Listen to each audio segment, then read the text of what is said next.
Hey y'all, it's Mama's Vocalocity here again, and I was just feeling like I wanted to make a video about what's been going on in my life the past couple weeks. And um, we know that there's a lot of crazy things going on in our country, and there's a lot of tension and unrest and things that people don't really want to talk about, and it's a little uncomfortable at times. And I don't know about you, but just a lot of emotions. Emotions have been really high, and so let's get started. I would say I've had a lot of crazy emotions, and particularly this past week, I've had a couple of days that I've been feeling really down. So, my pastor at my church, he changed his message this week. He ended up playing a video talking. Um, I can't remember the pastor who was the interviewer, but he's a white pastor, and he was interviewing a pastor by the name of Bryan Loritts.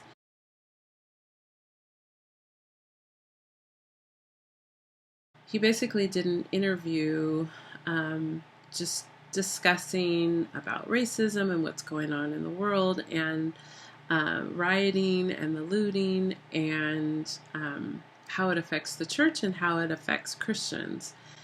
And man, everything that he said just really hit home for me, and really confirmed some things for me, and even clarified some things in scripture that I really needed to hear. Man, as hard as it's been to see the things that are going on in our country, I am super encouraged by just the conversations that I've had online, specifically on Facebook, the conversations that I've had with friends, either from church or friends that I have from college. Just, it really has been positive.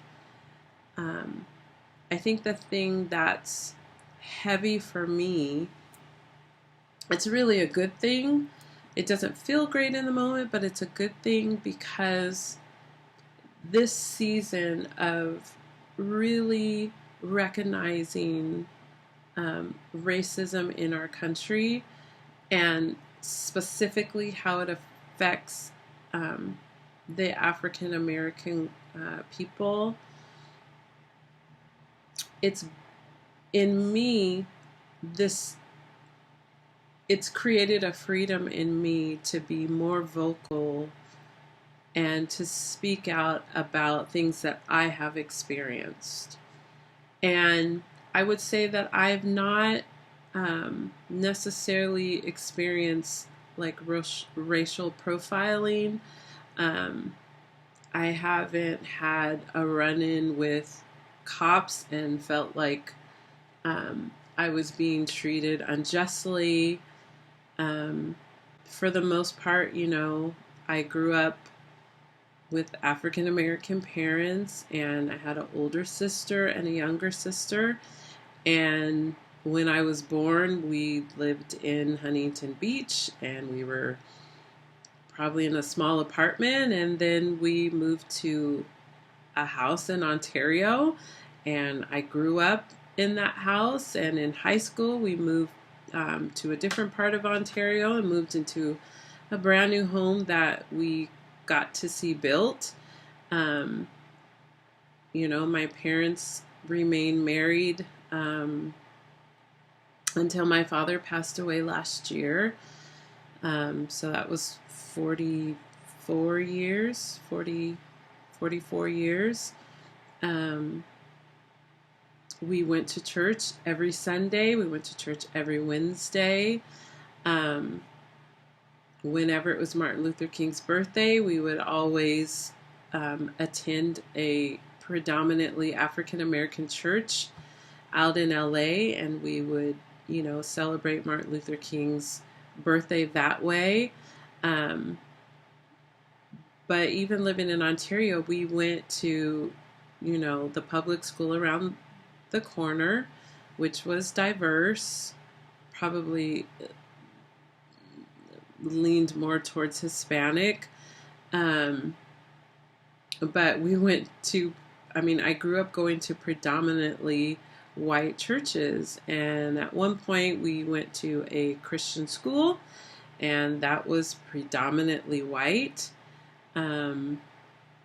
But that's kind of been my whole life. I went to Crown Christian Academy in Norco. That was definitely predominantly white. We were always like one of a handful of Black people at our school and at our church. And so, that's been my life. I have felt discriminated against. I have felt racism. It's never been like straight up blatant, but I definitely have felt uncomfortable being an African American around so many white people.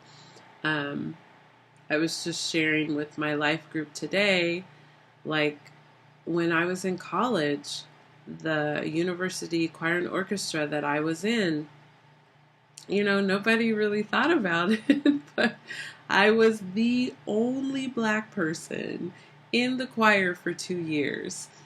And I didn't really, it didn't bother me.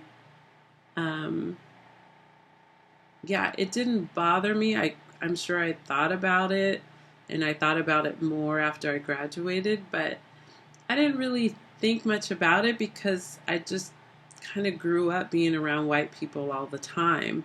And so, but there were times that I felt out of place. With the choir and orchestra, we toured all over the United States. I was also in a small group that was gone for, the whole summer we were gone. And generally in those cases where we're touring, we're going to the Midwest and we're going to the East Coast. And I remember going home with certain families and feeling a little uncomfortable, a little out of place. And, I could sense that some people were just kind of going along with it because I was assigned to stay at their house. But there were many times that I was like, this doesn't feel so good. Maybe they didn't talk to me as much, whatever it was. And then, after graduating from college, also in college, I dated my first white guy in college. And we were just like the couple, and we stood out, but we got along really great. And it was a really good relationship to me until the end, but it was a great relationship, and it's just kind of how it was. Who else was I gonna date, but even dating a white guy, talk about awkward and uncomfortable, going to visit his family for Christmas and Thanksgiving, and they all just kind of looked at me like, here's this girl that he brought home. And I didn't feel any racism or anything from his family, but it was just different, and I really like that kind of different. I enjoyed dating someone who was outside of my race. But I do remember coming home from that tour and telling my dad that I was dating a white guy, and his response was, you can do whatever you want, but if I were you, I wouldn't do that. And that may sound like, well, why would he say that? Well, he grew up in Texas, in the South, and he didn't necessarily have the covering of his parents because his mom died when he was really young, and his father really wasn't around. And so I can only imagine the things that my father had to endure and go through, um, basically growing up on his own until he was, I think in his early 20s, late teens, that he was adopted by this family. And so, anyways, I remember walking in the mall with this guy holding hands, and we're talking, what, 20 years ago? 2000, no, 96, 14, 24 years ago. And, oh dear. And people would look at me, and then they would look at him, and then they would look at us holding hands, and would just be like, it was the weirdest thing. And we never really talked about those things. We did watch an interracial movie every month, like the first few months that we dated. It was just like our thing, which was really cool. But all that to say, then I graduated from college, and I remained at the school that I attended, and became a voice teacher. Coming back to get my master's, I was a voice teacher's assistant, and they needed voice teachers, so I was able to teach. And then after my 2 years of graduate school, then they hired me on as an adjunct professor. And then in those, within a few years of working as a voice instructor, the present gospel choir director asked me to be his assistant director, and then I was his assistant director for a couple years. And then he had some health issues, and then decided not to do the choir anymore, and basically passed the choir on off to me. And within those 10 years, so just to back up a little bit, in the midst of this season of really analyzing and thinking through what's going on in our country, and people really having transparent, vulnerable, open conversations, and even, confessing racism that they may have had in their heart, or that they have in their heart, and even to the point of being very sympathetic, towards me as an African American woman. But a lot of Christians are being apathetic, and they feel bad, but that's as far as it goes. But in the midst of all of that, all of this has opened up some wounds that I have from working at a predominantly white university. And not just one, but two. And so when I became the gospel choir director at this particular university, it was 10 years of some of the best years of my life. What I got to do as a gospel choir director was phenomenal. I grew so much, and man, so many students that I became friends with, who I still see on social media and get to hear and see all the different projects that they're doing, and just be able to maintain friendships with them and even go to some of their shows. It's a blessing, and I'm just overjoyed and so proud of each of them, and what I was able to accomplish during that time. And God really grew me as just a woman of God, and um, just I just gained so much strength from that time of my life. But in that, I definitely felt like it was an uphill battle most of the time. And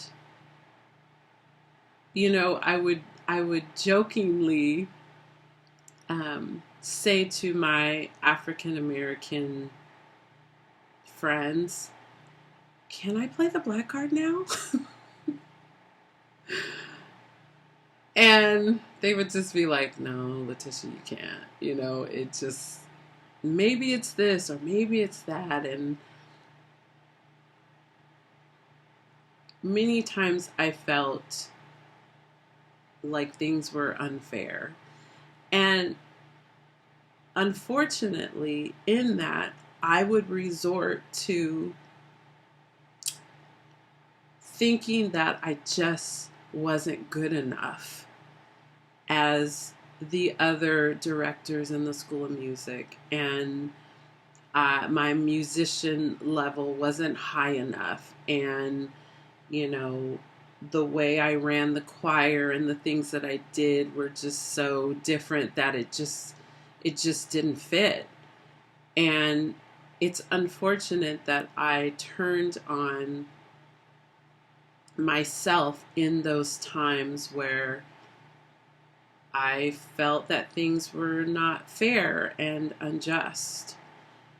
And I was talking to my mom about this week, and she just really encouraged me to not dwell on those things, because what I did accomplish in spite of those moments and those feelings was outstanding and phenomenal. And I honestly wouldn't trade it, because God actually, I've been known to be a little naive. I just have that naive spirit. And God just kind of protected me and blinded me from even some of the things that were happening behind my back, things that were being said behind my back. Even though I felt it, I didn't see it. And so I would just press on, because I knew that I was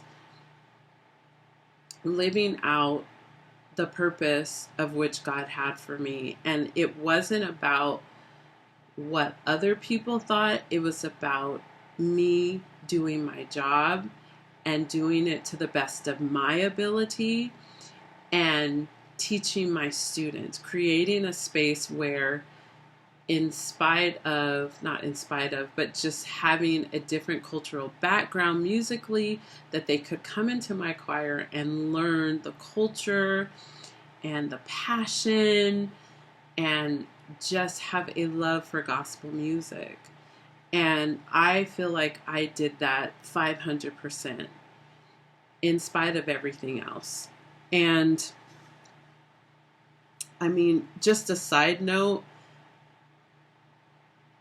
even in spite of the negativity, I was also in a very, very difficult, abusive marriage. So I had that on top of everything. But man, I would not trade the experience I had as a gospel choir director.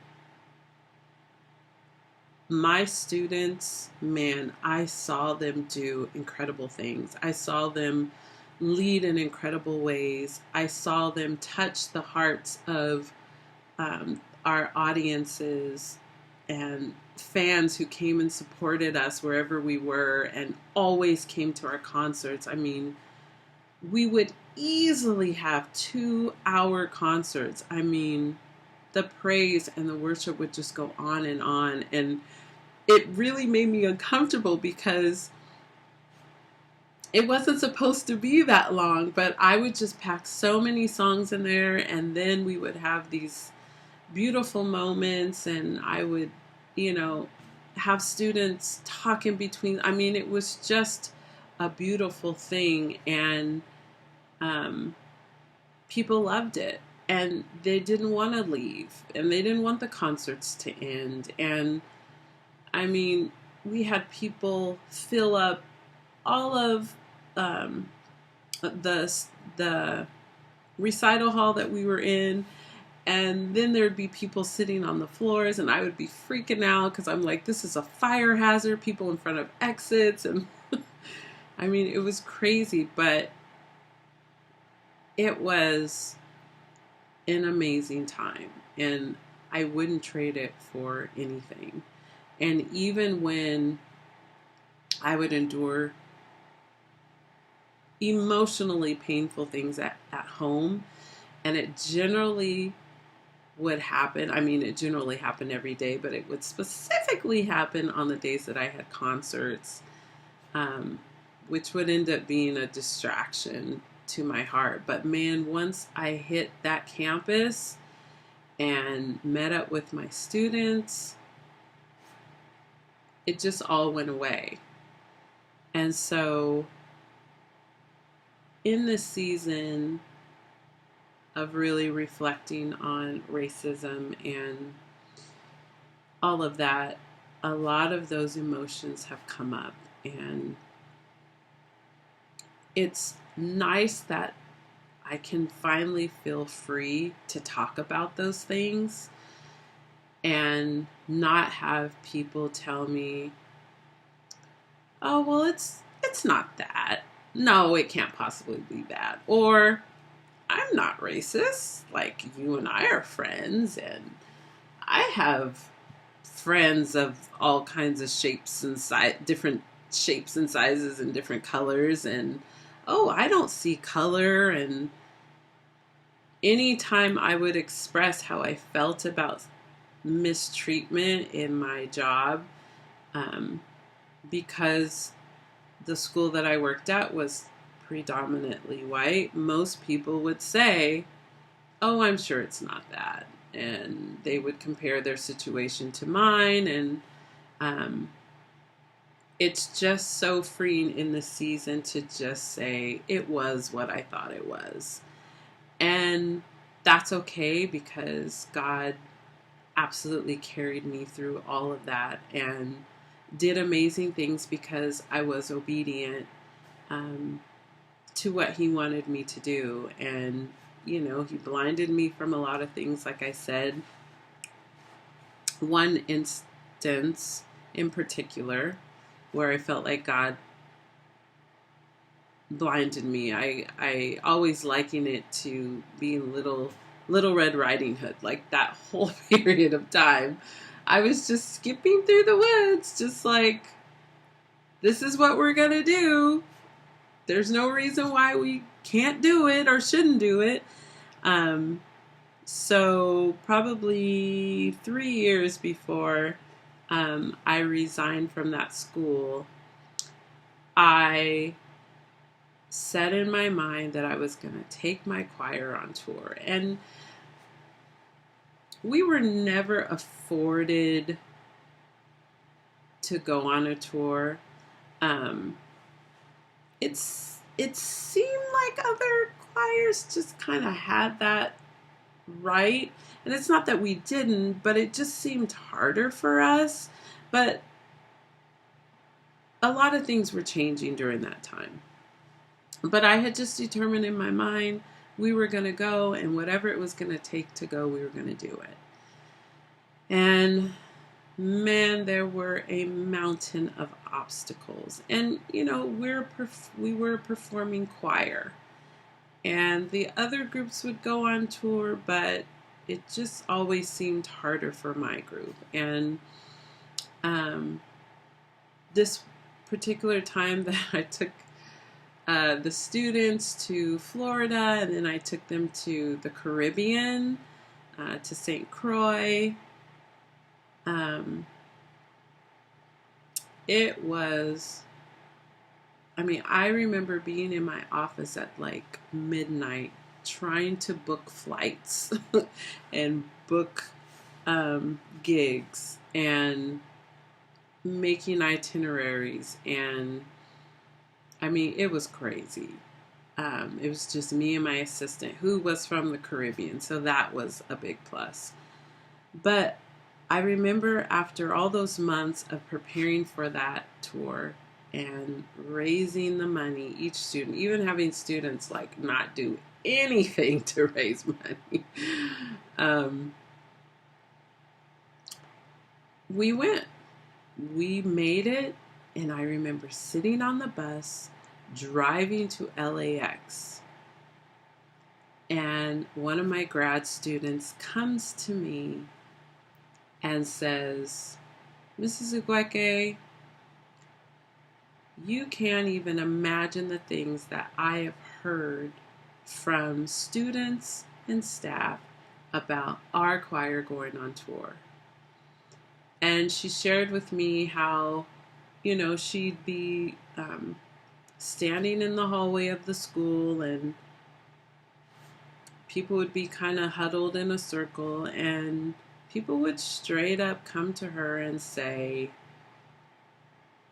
"Yeah, we can't believe that the gospel choir is going on tour. Like, who do they think they are that they can do something like that?" And just all kinds of negative things. And I tell you guys, I may have felt it, but I did not hear any of that. And other students were able to attest to the same thing. But I just kept on, and the Lord just really protected me from all of that. But I thought, why at a school like this would people say that? This choir, just like any other choir and any other student, has a right to the opportunity to do something great like that. And if we put in the hard work and we raise the money, why can't we go? But the fact that students and faculty were saying that behind our back, it was crazy. And for 1 second, I was like, "Are you kidding me?"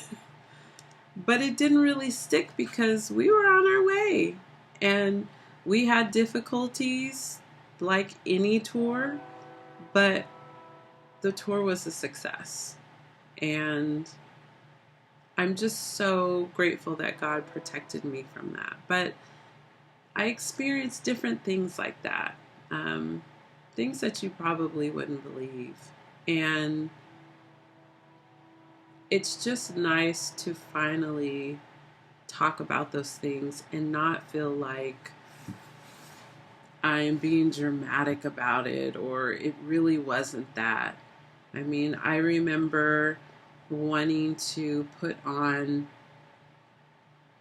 a high school gospel choir festival.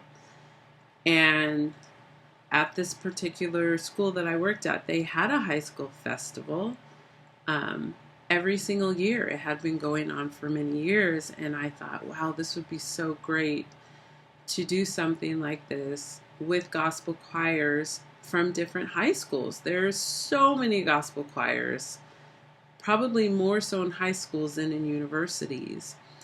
And I was like, this would be a great way to get students on campus, and they could find out about this school, and this could be a school that they would choose to go to. Just a wonderful recruiting tool. And man, for years, I had the dream. And then I brought in a friend of mine who had connections with gospel artists, and we started just talking through it and figuring out how much money it was going to. I mean, man, I just recently saw all my notes from wanting to do that. And I just remember getting some financial help, but it wasn't enough. And we were going to have to raise money to do it, which was fine. But I needed more support because it was going to be a recruiting tool, and I needed help from the school. And I just remember being told no year after year. they'd give me a little bit, but it wasn't enough. And then they would say, look, yeah, we'll help you. You just gotta bring it into the budget at the right time. And so I would wait, and then I would try again, and then immediately I would just be told, no, we don't have money for this. And I'm thinking, okay, you just told me like a few months ago that this is what I needed to do. And so it's just one of those dreams that I still have, and I don't know if I'll ever be able to fulfill it, but it was just different things like that I never thought it was fair. I mean, I don't know how else to say it. It wasn't fair. And it's just been so refreshing in this time to be able to be more honest about that. The issue is the emotions that come with it. The school that I went to after this school, gave me a small group. It was a gospel small group. And if you can imagine, it's the 21st century. And this school had never had a gospel choir. And I always thought that was odd. We're talking like, 2016. They had never had a gospel choir or a gospel group, as far as I knew. And the students of color really wanted one. And when they found out that I had been the former gospel choir director at the other school, they were like, please, Ms. Igweke. And I immediately said no. I said, I'm still licking my wounds from the school that I was at. I just felt so beat down. And man, even the way I left that school, it wasn't the perfect goodbye, but I had given them 15 years and I didn't even get an email saying that I was leaving, that I was resigning. It was super hurtful. I didn't get a goodbye party. They didn't even ask for my keys back. They didn't even ask for my badge back. They didn't ask for anything back. It was just like, oh well, that was it. 15 years that I gave to that school and nothing. And so I move on to this other school, and after a year, I finally said, okay, I'll help you guys put a group together, but you need to understand that starting a group like this in this kind of environment is going to be hard. And I just said, you guys have to understand that, because I have been fighting this battle for years. And now we're in, we were in like 2016, 17. And so we started a group. The students, I made the students do everything. I said, it's all on you. If you really want this, put it together. And they put together a group, and I would rehearse with them once a week. I did it for free. It was my own time. We were not an established group at the school. We were just doing it, and it was great. Then the students presented themselves to the dean because they wanted to have an official group. And so the dean allowed me to direct that group the following year. It was a very rocky start. There were about 4 other groups that also started. One was like a worship band, one was a jazz group, and then like contemporary gospel group, a couple of those. And so, yeah, it was rocky, but we even jumped in when the school needed us to, like nobody else could do it, and they needed something very specific. And so we jumped into events that we were not really ready for, but we did the best that we could, and it was still great.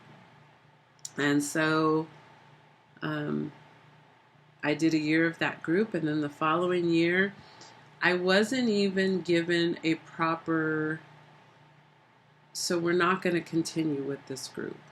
I heard it from a coworker, and then I had to pursue the dean to let me know what was going on. And even when I pursued him, he wasn't able to give me an answer. He said he would let me know, which ended up with me having to follow up and not hearing from him.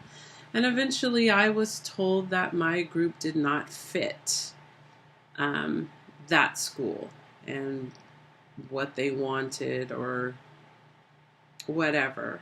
And they just kind of said, this is what we're offering you if you want it. And even then, I was given a handful of voice students, and I ended up with 2 voice students after being there for 3 years, starting with, 20-something students, and every semester I got less and less and less. And then I would reach out to the dean and say, what's up? And he'd say, I don't know why this is happening. I'm going to look into it. And nothing ever changed. And I have to say, I was the only African American in the School of Music. I think there was one other voice teacher, but I was the only African American woman in the School of Music. And up until a couple of years ago, it was me and another lady that were the only African American women in the building. There was not even any African American men until a couple of years ago. And so I've just had to overcome things like that. And I think the greatest downfall is that in those instances, I would turn on myself. I would turn on myself and my musical skill, my musicianship, how I was as a director, how I was as a voice teacher. And I've really had to come to an understanding that I don't have to be the best, but I do have to give my best. And as a Christian, I am called to do things with excellence and to give God my very best. And I can't say that I've always given my best. There have been times that I've just been tired. There's been times that I've been discouraged. I've mentioned being in a difficult marriage, and that drained so much out of me. And, those years that I went through, separation from my ex-husband now, and then going through a divorce, like, all I can say is that I was beat down, and I lost a lot of fire that I had in those preliminary years of working in academia. And I've really had to really heal from a lot of things, because whatever is going on in your emotional life is going to affect every area of your life, even as much as you don't want it to. And you just want to be done and overcome it. Like, it takes time to heal. It takes time to grieve. And I just had to accept that I was giving the best that I could in some of those difficult years. But it doesn't diminish me as a person. It doesn't diminish me as a woman. It doesn't diminish me as an African American woman. It doesn't diminish my skill and my gift and my talent. And because I was just enduring my difficult marriage as well as feeling mistreated and not treated fairly, it just really beat me down. And I have slowly been making my way out of that. But all that to say, I really want to thank you for watching this video. This video is long, but thank you for watching this video and just allowing me to really share from my heart the things that I've been feeling, things that I'm continuing to heal from. Whatever you may be feeling during this time, I just want to say it's okay. And one of the things that, oh, I forgot his name again, the pastor that I heard this morning, Brian Loritz, one of the things that he said that really stuck out to me was, let's not be so quick to find a solution to all the problems that are going on in our world, in our country. He said a lot of times when things like George Floyd, when those kind of things happen and we see that and experience that, and it's clear murder and racism, Black people specifically are at a level 4. And that's where emotion comes in. That's where anger comes in. And many times in the church, we're met with Christians who are at a number 2. And they're still trying to collect all the information. They're still trying to get all the facts. And they want to understand why that happened. But for African Americans, we've been here for so long. We've watched this happen for so long. It will always be a part of our history and our past. And all that to say, wherever you may be in this season of life that you're in, if there's been struggles, it's okay to lament and grieve. And I think that's something that I've really needed to do during this time. It's like this freedom to really speak up and share how I feel has been awesome. But I am in a place of grief. I mean, just today, I read in the news of 2 African American men who were found hanging from a tree in the high desert. And I'm like, what do you do with that? We're literally going backwards, and I feel like people are just feeling like they can do whatever they want right now. And I'm not, and it goes both ways. I mean, extremely racist people are feeling like they can do whatever they want, but also people in the streets who are rioting and looting, they're just so beyond frustrated that they are acting out in a negative way. And I don't condone it. I don't think that it's right. But man, I get it. I understand. I'm not rioting and looting. I can't imagine doing that, but there are people who just, they don't know what else to do. And in their own flesh and their own sin, this is how they're responding. And it's scary.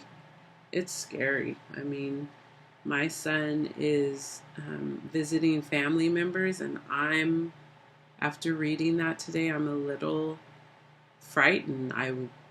kind of want to go and pick him up and bring him home and lock him in his room. You know, I don't want him to be even outside playing basketball. Like, it's crazy. So whatever you may be going through, whatever you may be feeling, I just want to say it's okay to feel grief. It's okay to feel sad. It's even okay to be angry. Even the Bible says, be angry but sin not. You know, make good choices in your anger. Turn it into something positive. Have a conversation with someone who may not have the same perspective that you have. Be willing to just open your heart to the possibility of seeing things a little differently, and, you know, exercise your emotions into something positive, but deal with them. You know, I want to encourage white people, let African Americans feel what they're feeling right now. Let them talk to you about how they feel, and just pray that God would allow you to hear them in a way that you've never heard them before. Don't be so quick to find a solution. Don't be so quick to make things right. Don't be so quick to overlook things that you need to pay attention to. And it's okay to feel uncomfortable. You know, I think uncomfortability creates growth if you allow yourself to go through it. And so be okay with that and allow other people to grieve at the pace that they need to. Obviously, we don't want to stay in this lamenting grief period forever, but just know that this season has opened up some wounds. I know it has for me, and I am working through it. I've had to confess some things that have been heavy on my heart towards leaders around me, leaders that I'm under, not feeling completely heard and understood. And I've had to really give those to God and not have any expectations that just aren't fair. You know, people are going to function from their own experience. And if they have not had my experience, it's going to be really hard for them to ever fully understand that. And so I'm learning to be more patient and to be more understanding. So thank you so much for letting me share. And I hope that you got something out of this video. And I'd love to hear your comments. If you like this video, please give it a like. Give it a thumbs up,